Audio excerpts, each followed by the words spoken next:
রিফাত সাহেবের সামনে এসে দাঁড়িয়ে বলল, ভুল করে ফেললি, তুই আমাকে ডেকে অনেক বড় ভুল করলি। আমি মৃত ছিলাম, ভালোই ছিলাম, জাগিয়ে দিবি। রিফাত সাহেব থর থর করে কাঁপছে, ভয়ে তার শরীরের সমস্ত লোম দাঁড়িয়ে গেল। তিনি লক্ষ্য করলেন ধীরে ধীরে অবয়বটা আরো দানবীয় আকার ধারণ করল, আর খুব দ্রুত এসে রিফাত সাহেবের শরীরে প্রবেশ করে বলে উঠল, দুনিয়া।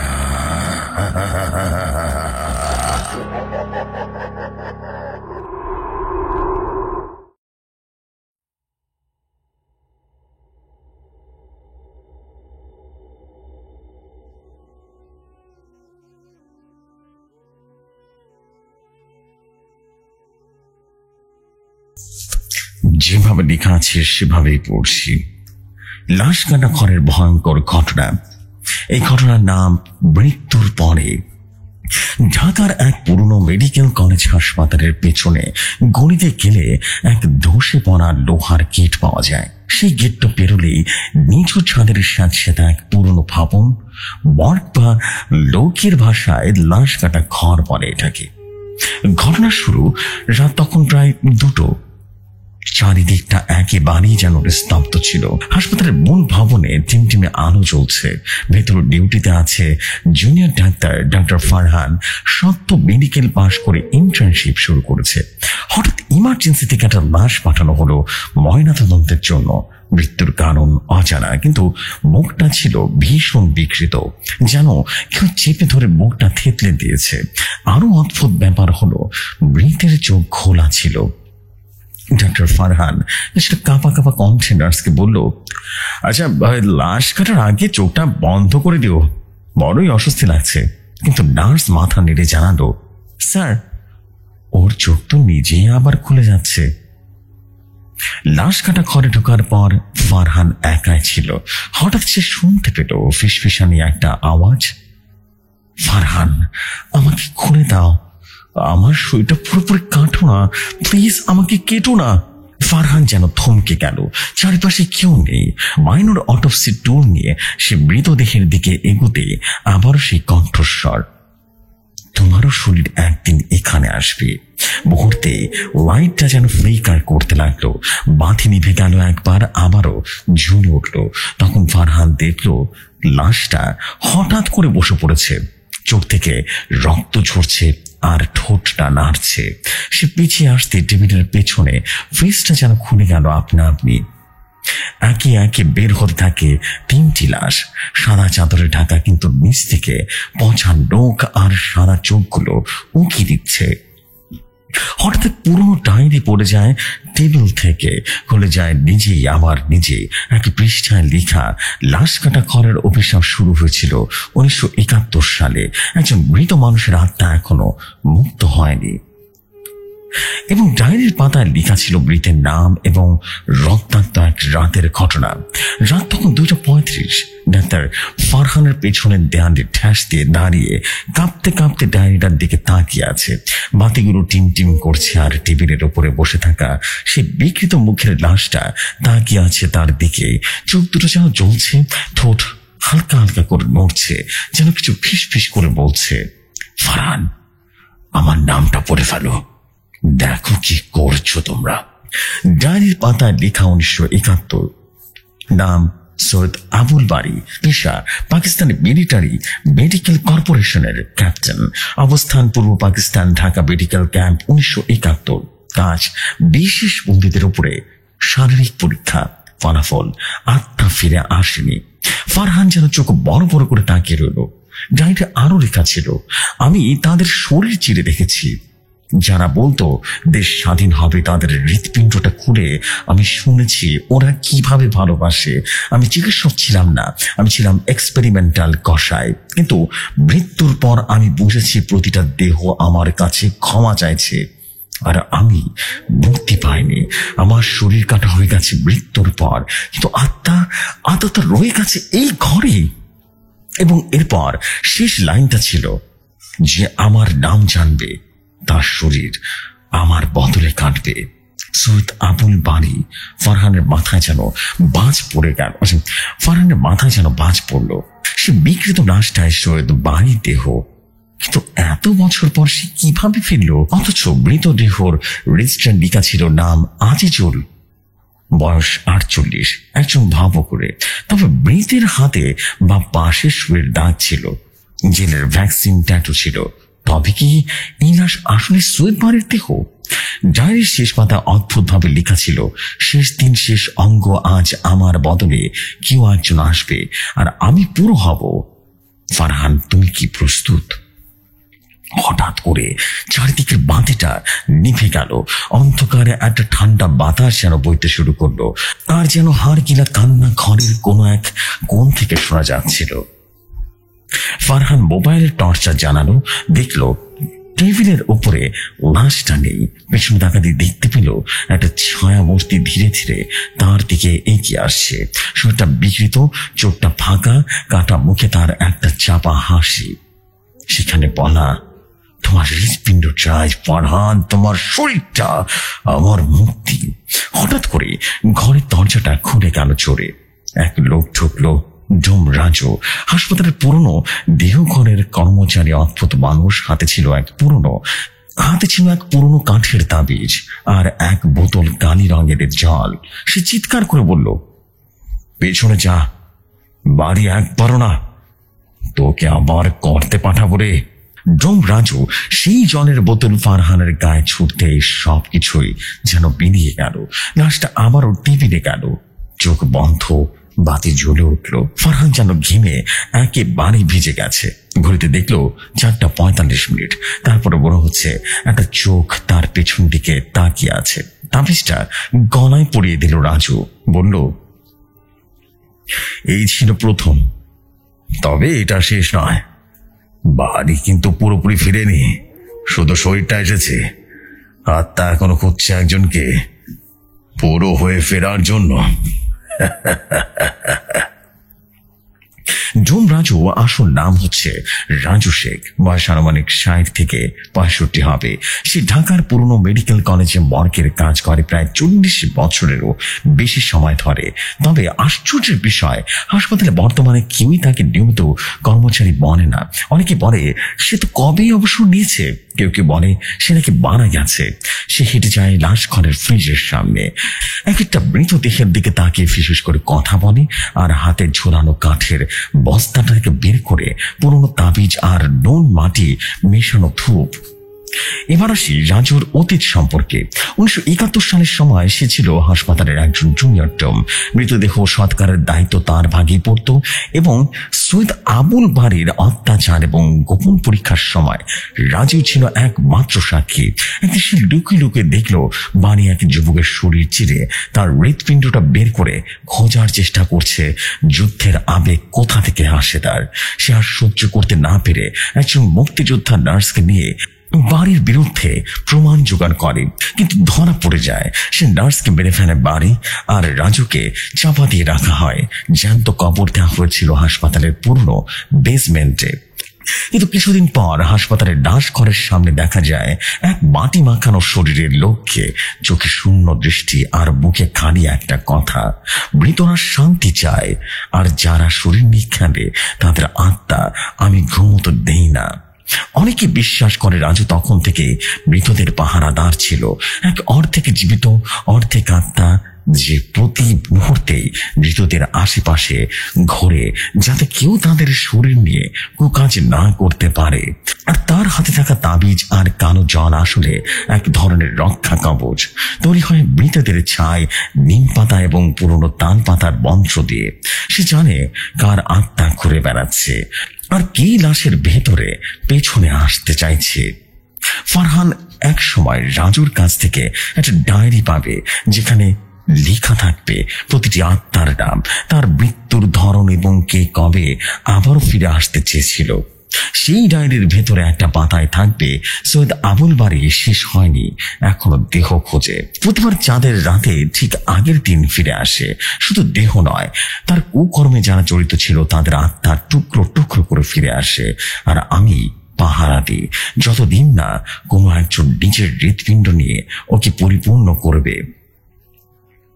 তাহলে এখন প্রশ্ন কিন্তু জেগেই যায়, ডোম রাজু কি সত্যি মানুষ, নাকি সে নিজে এক জীবন্ত অভিশাপ যে মৃতদের শান্তি এনে দেয়? যে সময় ঘটনাটি এতটুকুই ছিল, আশা করি ঘটনাটি রহস্যময় লেগেছে, ডার্ক সাইকোলজিক্যাল হরর লেগেছে। সত্যি কথা বলতে এটা আমার প্রথম ঘটনা। যদি ঘটনাটি ভালো লাগে তবে পড়ে শোনাবেন। আমার নাম বৃথা হক। যদি ঘটনাটি ভালো লাগে পড়ে শোনাবেন প্রেত পডকাস্টে। আসসালামু আলাইকুম, ভালো থাকবেন ভাইয়া।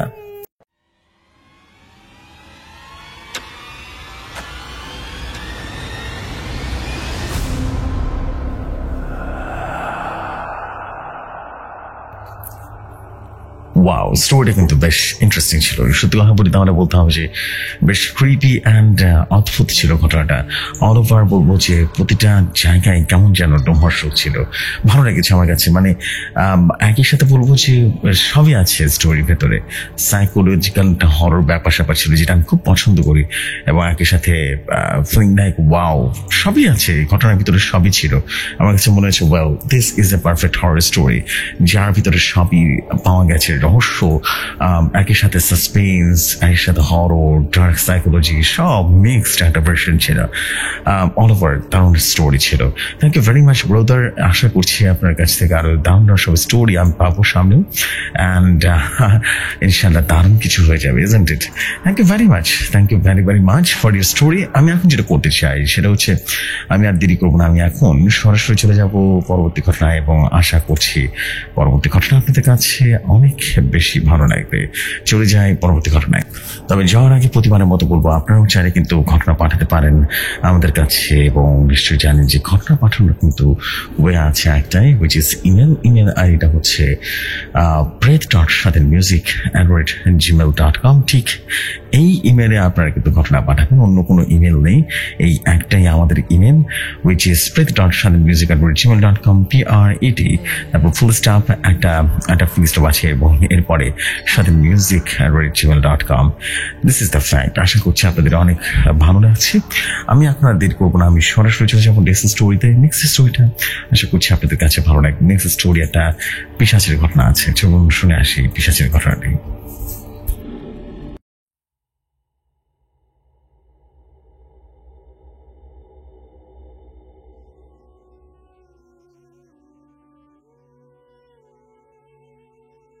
যেভাবে লেখা আছে সেভাবেই পড়ছি।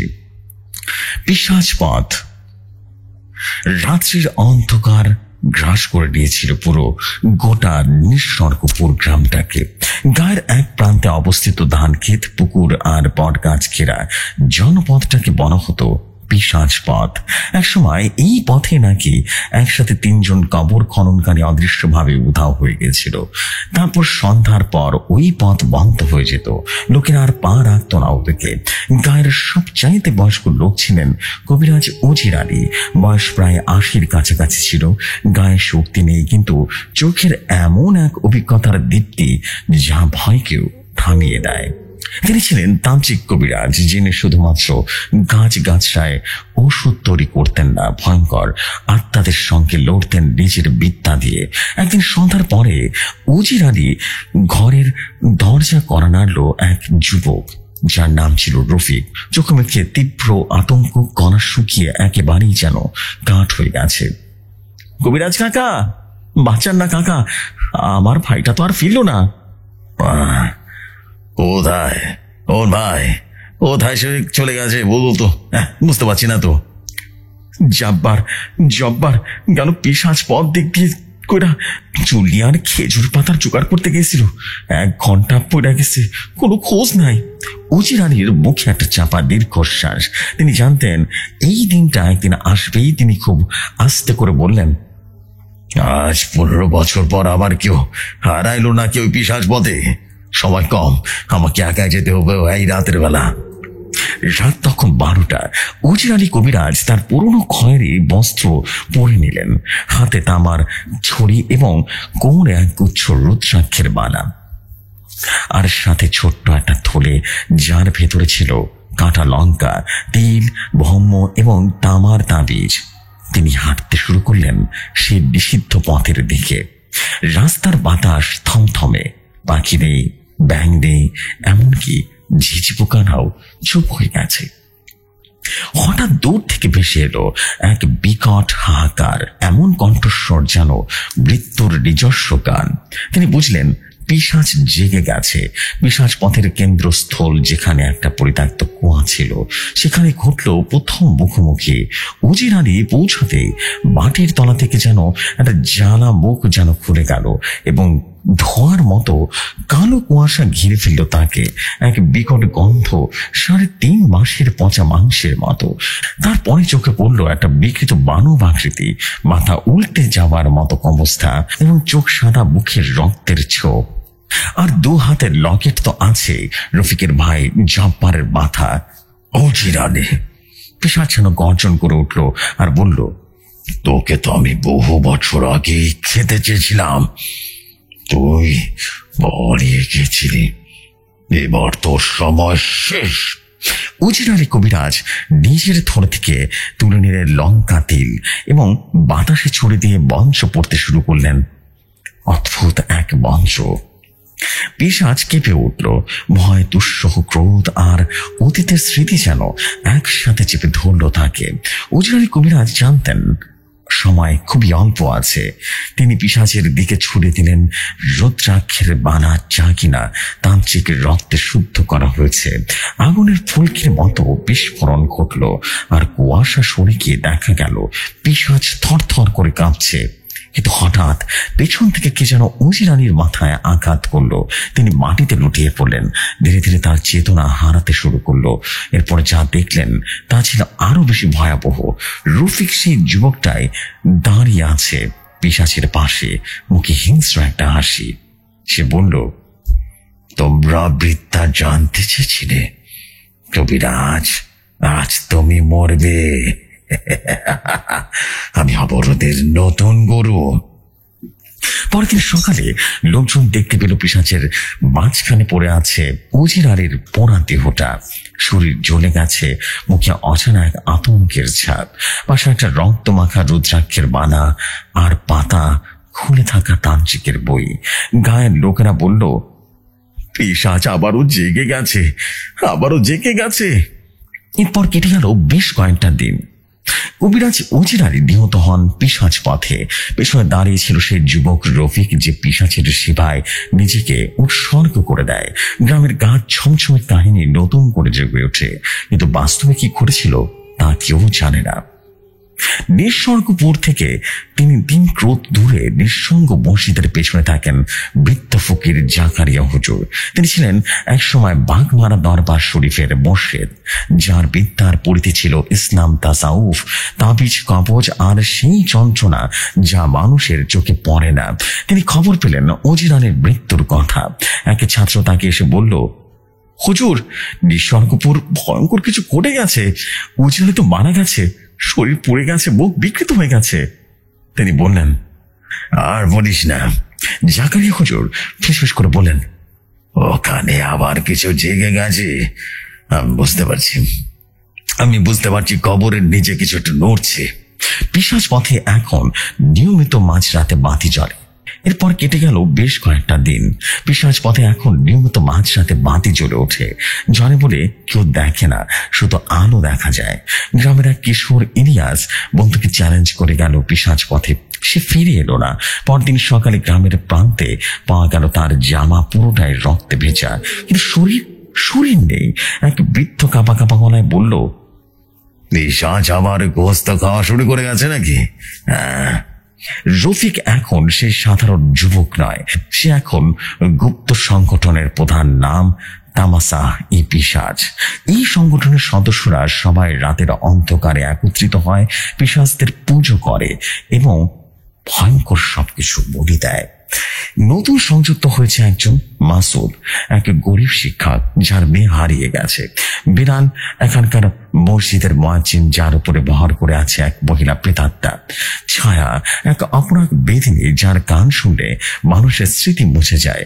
রফিক তাদের সবাইকে এক জায়গায় এনেছে, বলেছে, উজিরানের মৃত্যুর মতো চাই না, তাহলে আমাকে অনুসরণ করো। আমরা হব রক্তের রাজা, আমরা হব আধারের সন্তান। জাকারিয়া হুজুর রাতের অন্ধকারে এক পুরনো কবরস্থানে নামলো এবং কবরটা ছিল 127 বছরের পুরনো কবর এবং বলা হতো এখানে আছে মুক্তম হেলাল শাহ নামে এক পুরাতন অলৌকিক সাধকের দেহ অবশেষ। তিনি কবর খুঁড়ে এক প্রাচীন কঙ্কাল বের করলেন আর নিচে পান থেকে রীতিমতো কালো পুঁথি আসমানে জানালাম, যা কেবলমাত্র পিশাচের নিয়ন্ত্রণে লেখা হয়। পুঁথির পৃষ্ঠায় লেখা ছিল, রক্ত দিয়ে উঠাও পিশাচ, রক্ত দিয়ে থামাও পিশাচ। জাকারিয়া হুজুর বুঝলেন খুব ভুল পথে যাচ্ছে, ভয়ঙ্কর ভুল পথে যাচ্ছে। 3 দিন পরে গ্রামের পাশের পুকুরের এক মহিলার দেহ পাওয়া গেল, কেবল মুখটা নেই। এক রাতের মধ্যে 4টি গরু নিখোঁজ হয়ে গেছে। এক বাচ্চা মেয়ে খালি চোখে রাস্তা দিয়ে দাঁড়িয়ে বলল, ওরা আসছে, মা মা চুল টেনে নেবে, মুখ খুলে নেবে, আমাকে খেয়ে ফেলবে। রাত তখন 12টা বাজতেই রফিক এবং তার সংগঠন শুরু করলো এক বিশাল পরিধান অনুষ্ঠান। মাঠের মাঝখানে বাঁধা ছিল বেড়াল, আর ভেতরে তখন সেই মহিলার প্রেতাত্মা ঘোরাঘুরি করছে। ছায়া গান ধরল, আয় অন্ধকার, আয় রক্তের ভেজা হোক আলো। তারপর তারা বেড়াল নামে সেই জীবককে টুকরো টুকরো করে কেটে ফেললো, আর রফিক রক্তের ফোঁটা বেঁকে নিজের কপালে আঁকলো তামগা অন্ধকারের চিহ্ন। পরের দিন গ্রামের বয়স্ক একজন বলল, রাতের আকাশে আজকাল একটা ছায়া উড়ে বেড়ায়, পাখির মতো নয়, মানুষের মতো নয়। আর রাত 12টা বাজলে কুকুরগুলো চিৎকার করে ওঠে। আর গ্রামের এক বুড়ি বলল, উজিরানির প্রেতাত্মা ফিরে এসেছে, সে প্রতিশোধ চায়। রফিক এখন তামাশায় পিশাচ নামক সংগঠনের নেতা। পিশাচদের ডেকে এনেছে, সে বলি দিয়েছে মানুষ, আর গ্রামের নীরব রাতকে রক্তাক্ত করে তুলেছে। ফকির জাকারিয়া আবিষ্কার করেছেন আসমানে জালানামা, এক প্রাচীন পুঁথি যা শুধুমাত্র অশরীরী শক্তির নিয়ন্ত্রণে লিখিত। আর সেই পথে বেরিয়ে আসছে শেষ লড়াই। উজিরানির ভয়ঙ্কর আর্তনাদের ঘটনা। রাতের গভীরতায় নির্জন এক বট গাছের নিচে হঠাৎ এক দুধ সাদা কুয়াশার মতো আলোর আবির্ভাব হলো। তার ঘূর্ণায়মান গঠিত হলো মুখ উজিরানির, চোখ দুটো আগুনের মতো জ্বলছে। চিৎকার করে উঠল সেই আত্মা আর বলল, তুই আমার পবিত্র বিদ্যাকে অপবিত্র করেছিস রফিক, আজ তোর দিন শেষ, আজ আমার মরণ জীবিত হবে। এই আত্মা আবির্ভাবে পুরো নিঃসর্গপুরের গ্রামটি অস্বাভাবিকভাবে জেগে উঠল। কুকুরে হঠাৎ করে রক্তক্ষরণে মারা যায়, বাতাসে ছড়িয়ে পড়ল পোড়া চামড়ার গন্ধ। পুকুরের জল হয়ে গেল রীতিমতো কুটকুটে কালো, আর প্রতিটি গৃহের দেয়ালে দেখা যায় আসছি এমনই এক লেখা, রক্তে লেখা। এভাবে সে দিনটা পেরিয়ে গেল। চলে এলো অমাবস্যার রাত 12টা। পিশাচ পথের মাঠে দাঁড়িয়ে আছে রফিক এবং তার দল। তাদের চারপাশে ঘোরাফেরা করছিল পিশাচের দল। চোখ লাল, দাঁত যেন জ্বলসে উঠেছে। তখন শুরু হলো গর্জন, মাটি কাঁপতে থাকে। বট গাছের নিচ থেকে উঠে আসে আগুন, আর সেই আগুনের ভেতর দিয়ে হাঁটতে হাঁটতে আসেন উজির আলীর আত্মা, তার সাথে আরো ছায়া, মৃত মানুষের ছায়া। জাকারিয়া হুজুর, যিনি সবকিছু দেখে বুঝেছিলেন এই রাতে হবে শেষ যুদ্ধের রাত, উপস্থিত হন হাতে কোরআনের আয়াত আর তাবিজ তাবারি নিয়ে। তিনি মাটিতে দাগ কেটে দাঁড়ান। আজ পিশাচ যাবে, আজ সত্য এবং মিথ্যার যুদ্ধ শেষ হবে, নরক যাত্রা। ছায়ার আর্তনাদে রীতিমতো নির্দেশের রফিক এবং তার দল ঘিরে ফেলেছে সবাইকে। ছায়াগুলো মুখ খুললে বের হয় আগুন। রফিকে চিৎকার করে উঠে আর বলল, না, আমি অমর, আমি পিশাচ পুত্র। সে রাতের পর থেকে আমি পিশাচ পুত্র হয়ে গেছি। সে পিশাচের নির্দেশ দেয় আক্রমণের। তখন জাকারিয়া হুজুর পড়তে শুরু করলো তার মন্ত্র, আউযু বিল্লাহি মিনাশ শাইতানির রাজিম। পিশাচেরা মুহূর্তে কেঁপে উঠল।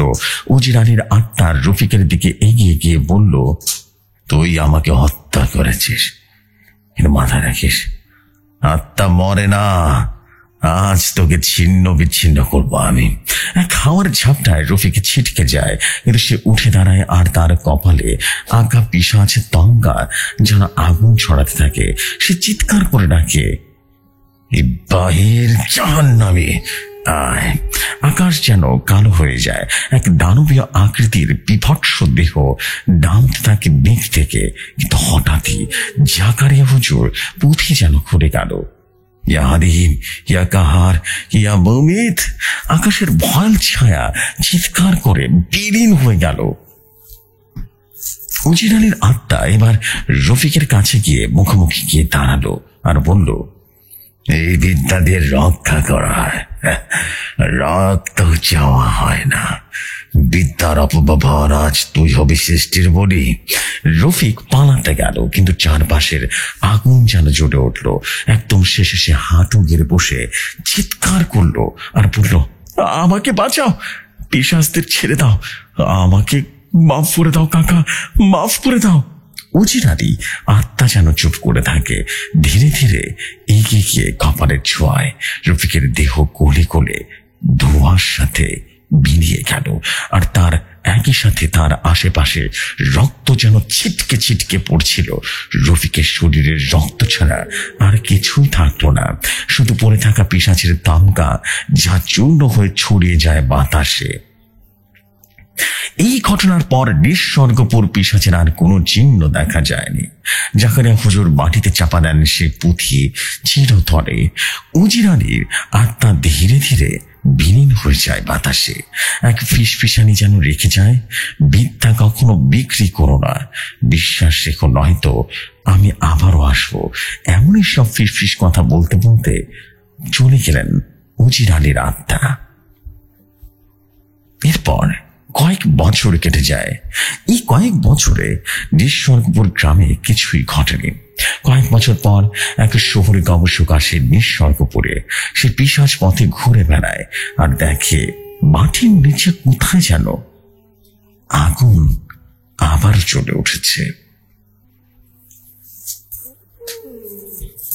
এই ছিল ঘটনা জেফরি ভাই। যদি ঘটনাটি ভালো লাগে পড়ে শোনাবেন। আমি ফিরোজ খান এই প্রথম পিশাচ কাহিনী লিখলাম। যদি ভালো লাগে আপনি আপনার মধুর কণ্ঠে ঘটনাটি পড়ে শোনাবেন সবাইকে। আসসালামু আলাইকুম, ভালো থাকবেন, ভালো রাখবেন আপনার চারপাশকে। আসসালামু আলাইকুম, ভালো থাকবেন ভাইয়া।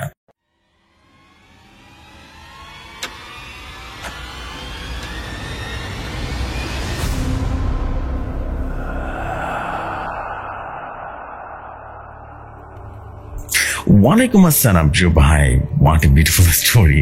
এবং একই সাথে বলবো, this is absolutely creepy story ছিল। অনেক ভালো একটা স্টোরি ছিল, প্রতিটা অ্যালাইনমেন্ট ভালো ছিল, স্টোরি কানেকশন ভালো ছিল। ওই যে প্রথম যে উজির আলীকে বেড়ে ফেললো সে পিশাচ, এরপর থেকে রফিক নামে সেই ছেলেটা কিন্তু পিশাচে পরিণত হয়েছিল। মানে স্টোরির ডেফিনেশন ওয়াজ টু মাচ কুল। এবং সেই আলটিমেটলি দেখা গেছে যে জাকারিয়া হুজুর এসে তার প্রতিশোধ দিতে এসে নিজেও বিপদে পড়লো, অ্যান্ড আলটিমেটলি সে পিশাচে কিন্তু হত্যা করলো সে রফিক রূপে সে পিশাচকে। দারুণ স্টোরি ছিল, এক কথায় মাইন্ড ব্লোয়িং। আই হোপ আপনাদের সবার কাছে পিশাচ ঘটনা ভালো লেগেছে। আপনাদের কাছে সবসময় আমি দেখেছি আপনারা পিশাচ ঘটনা শুনতে অনেক পছন্দ করেন, এই জন্য আপনাদের জন্য বারবার পিশাচ ঘটনা কালেক্ট করে নিয়ে আসা আমার কাছে ভালো লেগেছে। আই হোপ আপনাদের কাছেও ভালো লাগারই কথা।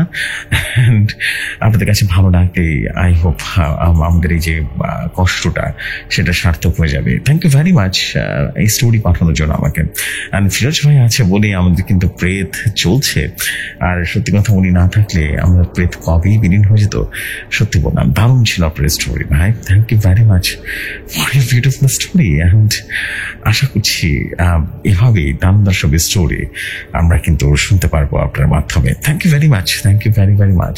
সো আমি এখন যেটা করতে চাই সেটা হচ্ছে, আমি আর দেরি না করে চলে যেতে চাই পরবর্তী ঘটনায়। আশা করছি পরবর্তী ঘটনা আপনাদের কাছে অসম্ভব রকম ভালো লাগবে। আর যদি ভালো লেগে যায় দেন ডেফিনেটলি কমেন্ট অবশ্যই কিন্তু করবেন।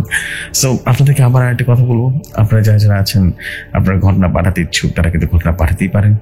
ঘটনা পাঠানোর একটাই ওয়ে আছে, উইচ ইজ ইমেল আইডিটা হচ্ছে spread.channelmusic@gmail.com ঠিক এই ইমেলে কিন্তু ঘটনা সেন্ড করে দিবেন, তাহলে চলবে।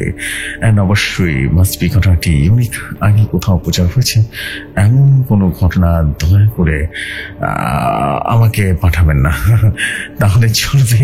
অ্যান্ড আমি অবশ্যই চাইবো যে ইউনিক স্টোরি এখানে প্লে হোক। So this the fact. আমি আর দেরি করবো না, চলে যাচ্ছি আমরা পরবর্তী স্টোরিতে। আশা করছি পরবর্তী স্টোরি অসম্ভব ভালো লাগবে। চলে যাই ঘটনায়।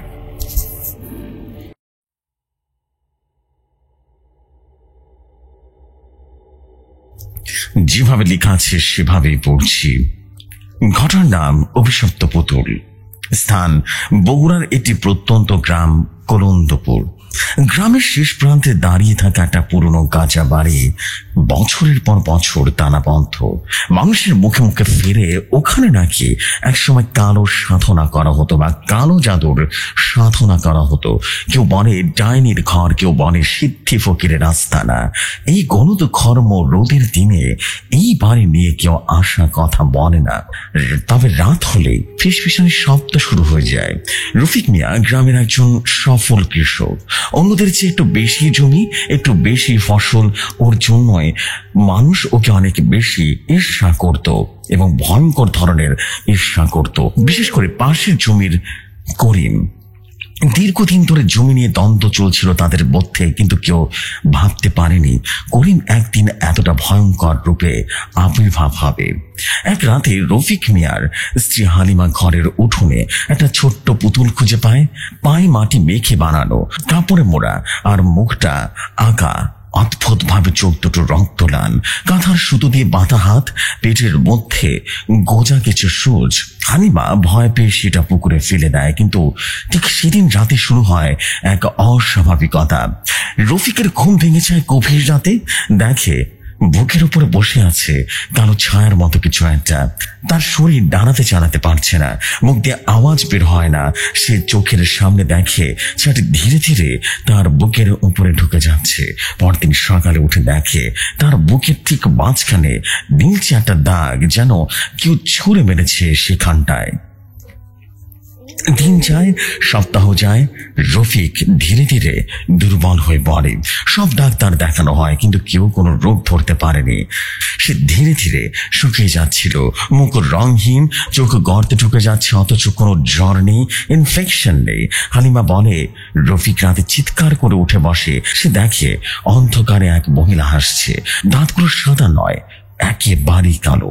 শেষমেশ হালিমা এক কবিরাজের সমরপূর্ণ হলো, যার নাম বনয়নাথ, পুরনো এক তান্ত্রিক। ঘরে ঢুকে বনয়নাথ ওকে বলল, ওকে কেউ মরণ বার মেরেছে এই পুতুলের মাধ্যমে, তাবিজ দিয়ে নয়, এটা সোজাসুজি মৃত্যুর ডাক। বনয়নাথ সে পুকুর থেকে পুতুলের টুকরোগুলো নিয়ে আসে এবং বলে, এটাকে আবার পূর্ণ করতে হবে, তা না হলে সে বাঁচবে না। এই পুতুলের ভেতরে কালো জাদু করা হয়েছে, না ধ্বংস করতে হবে। কিন্তু পুকুরের ভেতর থেকে বের হয় আরেকটি খণ্ড, তাতে আরেকজনের নাম লেখা ছিল করিমউদ্দিন। মলেনাথ এক রাত নির্ধারণ করলো, সেই রাতে তান্ত্রিক যুদ্ধ চালাবে কালো জাদুর বিরুদ্ধে। চার কোণে আগুন, মাঝখানে রফিক, পুতুলকে তান্ত্রিক মঞ্চে পোড়াতে হবে। কিন্তু হঠাৎ রাত 1:13 বাতাস উঠে যায়, মাটির তলা ফেটে গন্ধ বের হয়। গন্ধটা যেন পচা মাংসের, পচা পিশাচের গন্ধ ছিল।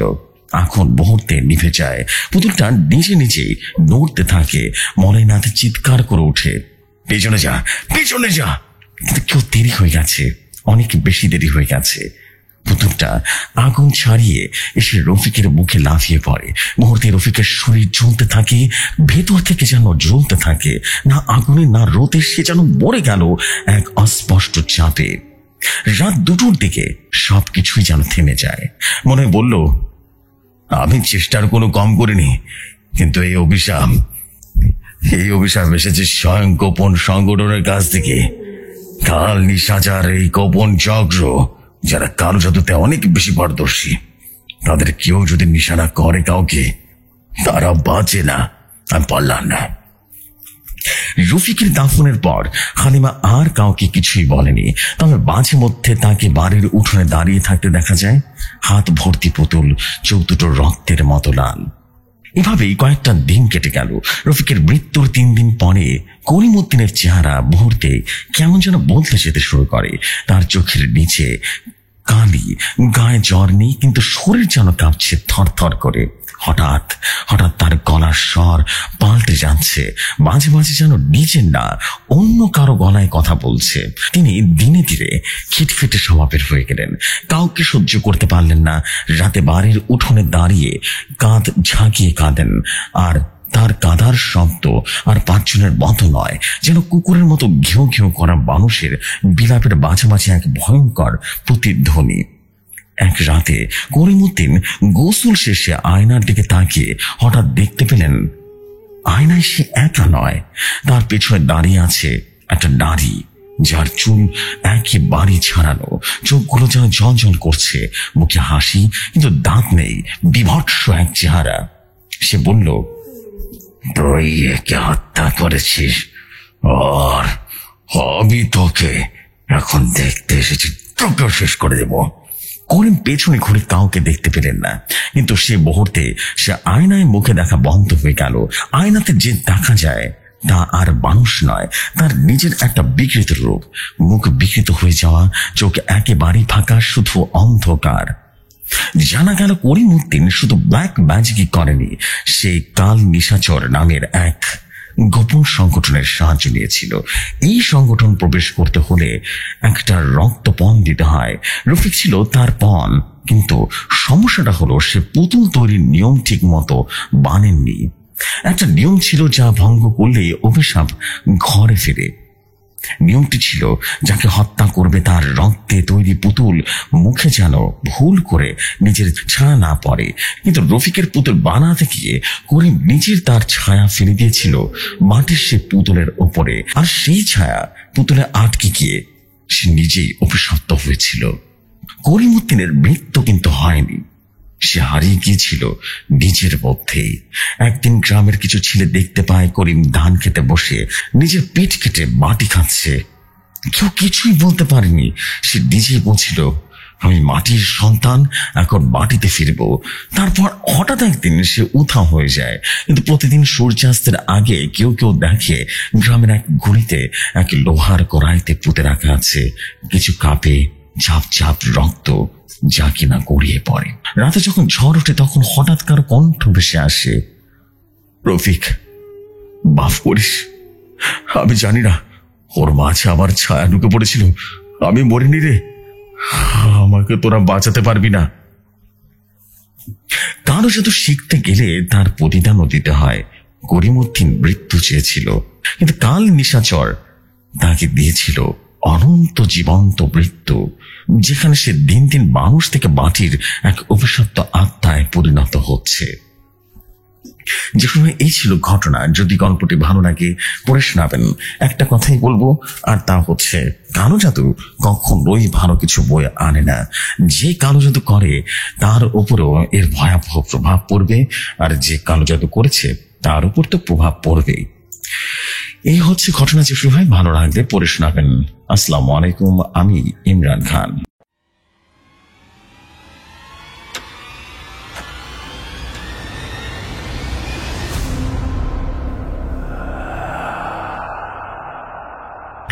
ওয়ালাইকুম আসসালাম, থ্যাংক ইউ ভেরি মাচ ভাইয়া। অ্যান্ড একই সাথে বলবো, this is just wow story ছিল। Thank you very much for a beautiful story. And I believe যে শুধুমাত্র আমার কাছে নয়, সবার কাছে স্টোরিটা অসম্ভব রকম ভালো লেগেছে। বিকজ ভালো না লাগার কিছু নেই, স্টোরির ভিতরে সবই ভালো ছিল, পারফেক্ট স্টোরি টেলিং ছিল। অ্যান্ড এন্ডিংটাও পারফেক্ট, আমার মনের মতো এন্ডিং হয়েছে। আসলে এটা হওয়া উচিত, যারা কালো জাদু করবে তাদেরও এরকম করুণ পরিণতি হওয়া উচিত আমি মনে করি। Thank you very much, thank you very very much for you beautiful story.